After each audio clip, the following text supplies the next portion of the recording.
수컷은 쓸모가 없어. 알도 못 낳고 맛도 없어. 올해 아카데미상 6개 부문 후보에 오른 영화 미나리의 한 대사입니다. 이 병아리 감별사로 일하는 주인공이 수평아리만 골라 죽이는 이유를 아들에게 설명하는 겁니다. 또 봉준호 감독은 영화 옥자에서 잔혹한 동물 사육 문제를 정면으로 다뤘죠. 이 동물을 가족처럼 대하면서도 최대한 생산성 높은 상품으로 취급하는 그 이중성을 꼬집었습니다. KBS는 오늘과 내일 공장식 사육과 동물 복지 문제를 짚어보려고 합니다. 먼저 인간이 먹는 축산동물이 태어나자마자 어떤 일을 겪는지 문예슬 기자가 취재했습니다. 컨베이어 벨트 위에 놓인 달걀 껍질. 이 사이에서 갓 태어난 수평아리들이 두리번됩니다. 하지만 벨트 끝에서 만나는 날카로운 분쇄기 칼날에 곧 형체를 알아볼 수 없게 사라지고 맙니다. 호주의 한 동물단체가 공개한 이 영상은 알을 낳는 품종의 병아리가 수컷으로 태어나면 바로 잔혹하게 죽고 마는 현실을 보여줍니다. 국내 양계 농가의 경우도 대부분 마찬가지입니다. 일반 TV장에 넣기는 분해되는 시간이 많이 걸리잖아요. 이게 이제 잘게 분쇄를 해서 이제 그 분해를 시키는 거지.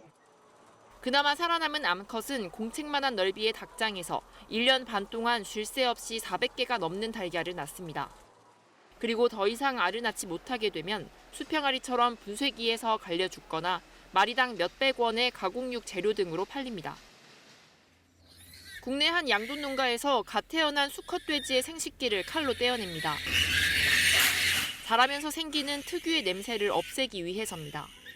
이빨과 꼬리도 자릅니다. 좁은 우리에서 살면 스트레스를 받아 다른 돼지를 공격하게 되는데 상처가 생기면 상품성이 떨어지기 때문입니다. 이 모든 과정은 수의사도 마취도 없이 이루어집니다. 통상 태어나자마자 하거든요. 그러니까 별로 이렇게 통증은 못 느끼고 순간적으로 이루어지는 거고 아주 어렸을 때 이루어지는 상황이어서. 하지만 실제는 생식기가 잘린 새끼 돼지들은 극도의 스트레스와 고통을 받고 심하면 곧바로 죽기도 합니다. 축산용으로 사육되는 동물은 마지막 순간까지 고통을 겪습니다. 죽기 직전 전기나 가스를 이용해 기절시키지만 10마리 중 1마리는 다시 깨어난 채 죽는 걸로 추정됩니다. 사람이 먹기 위해 기르는 동물이라지만 살아있는 동안이라도 불필요한 고통은 줄여줘야 한다는 목소리가 커지고 있습니다. 오직 생산성 개념에서 그 기준에 의해서만 사육하는 거. 사육되는 동물의 입장을 우리가 고려해 보면 정말 끔찍한 감옥 생활인 거고. 지난해 국내에서 소와 돼지, 닭과 오리 등 식용 목적으로 도축된 동물은 11억 5천만 마리가 넘습니다. KBS 뉴스 문예슬입니다. 식용 흑돼지를 키우는 박보경 씨. 갓 태어난 수돼지를 마취도 없이 거세하는 건 어쩔 수 없는 일이라고 말합니다. 농장주가 직접 마취를 하는 건 기술적으로 어렵고 그렇다고 수의사를 부르면 수십만 원의 비용이 들어 이 또한 부담이라는 겁니다.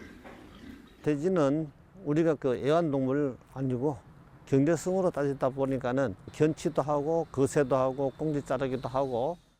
양계 농가들도 비슷한 하소연을 합니다. 달걀을 낳는 목적으로 키우는 산란계 병아리의 경우 수컷의 경제성이 암컷보다 현저히 떨어진다고 말합니다.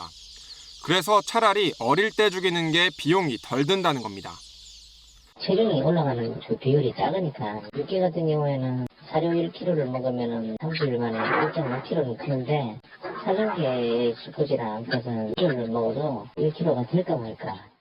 도살을 하더라도 병아리가 의식이 없는 상태에서 하는 게 원칙이지만 기술이나 비용 문제로 산채로 죽이는 경우가 흔합니다. 하지만 유럽에서는 이런 행위를 이미 법으로 규제하고 있습니다. 유럽연합은 2010년 브뤼셀 선언을 통해 수돼지의 물리적 거세를 2018년부터 금지하도록 하고 회원국의 동참을 촉구했습니다. 스위스는 지난해 초 수평아리 분쇄 도살을 법으로 금지했고 프랑스와 독일은 달걀 상태에서 미리 성별을 구별해 수평아리의 도살을 사전에 막는 제도의 시행을 앞두고 있습니다.